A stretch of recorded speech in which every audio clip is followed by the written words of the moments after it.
রাত তখন প্রায় 12:30। আকাশ কালো, যেন কেউ এক চাদর মেলে ধরেছে।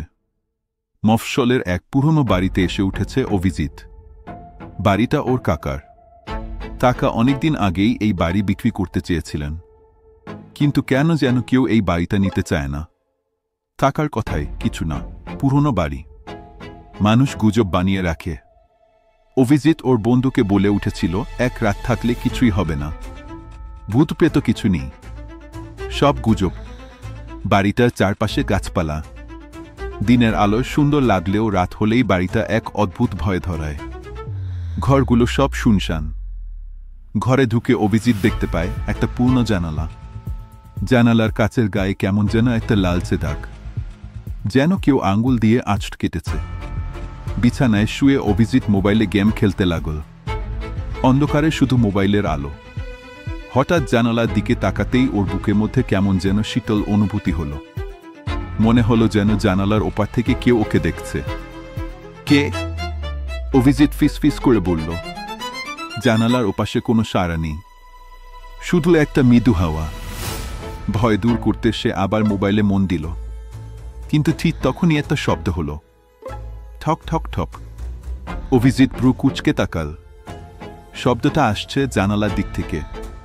সে ধীরে ধীরে উঠে জানালার কাছে গেল। ঘরের বাইরের অন্ধকারে কিছু দেখা যাচ্ছে না। জানালার কাছে আবার সেই লাল দাগে দৃষ্টি আটকে গেল। বাতাসে কিছু হয়েছে মনে হয়। নিজেকে আশ্বস্ত করল সে।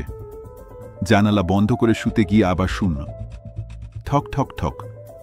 এবার শব্দটা একটু জোরে, যেন কেউ কাচের ওপার থেকে আঙুল দিয়ে আঘাত করছে।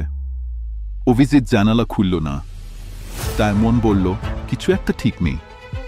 ও মোবাইল রেখে ঘুমানোর চেষ্টা করল, তবে ঘুম আসছিল না।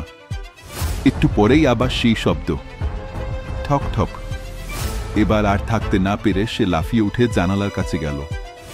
হঠাৎ জানালার ওপার থেকে কেমন যেন একটা ছায়া নড়ে উঠল। অভিজিৎ তাড়াহুড়ো করে পেছনে সরে গেল। ছায়াটা এখন পরিষ্কার, একজন মহিলা। অন্ধকারে তার চেহারা দেখা যাচ্ছে না, শুধু একটা হাতসাদা হাত জানালার কাছে চেপে রাখা। অভিজিতের গা শিউরে উঠল। কে তুমি? কি চাই? কিন্তু মহিলাটি কোনো উত্তর দিল না, শুধু হাত বাড়িয়ে জানালার কাচ আঁচড়াতে লাগল। কর কর কর।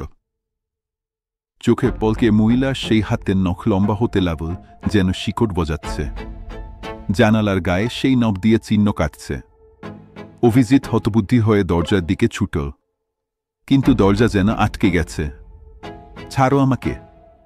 ওর চিৎকারে কিছুই হলো না। জানালার কাচ হঠাৎ ভাঙার শব্দে ও পেছন ফিরে তাকাল। সেই মহিলা এখন ঘরের মধ্যে। তার মুখটা বিকৃত, চুলগুলো এলোমেলো।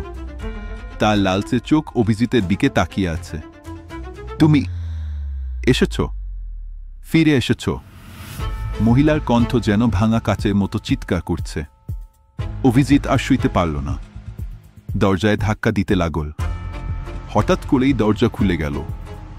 ভোরের আলো এসে পড়েছে ঘরে। অভিজিৎ ঘরের বাইরে বেরিয়ে পড়ল। কাকা লোকজন তাকে পড়ে থাকতে দেখে তুলল। কাকা বললেন, আমি তোকে বলেছিলাম বাড়িটা পুরনো, গুজব শুনতে পাবি, কিন্তু জানালার দিকে তাকাস না। অভিজিৎ ভয়ার্ত চোখে জানালার দিকে তাকাল। সেখানে সেই মহিলার ছায়া, আবার কাছে আঁচড়ের দাগ পড়ছে।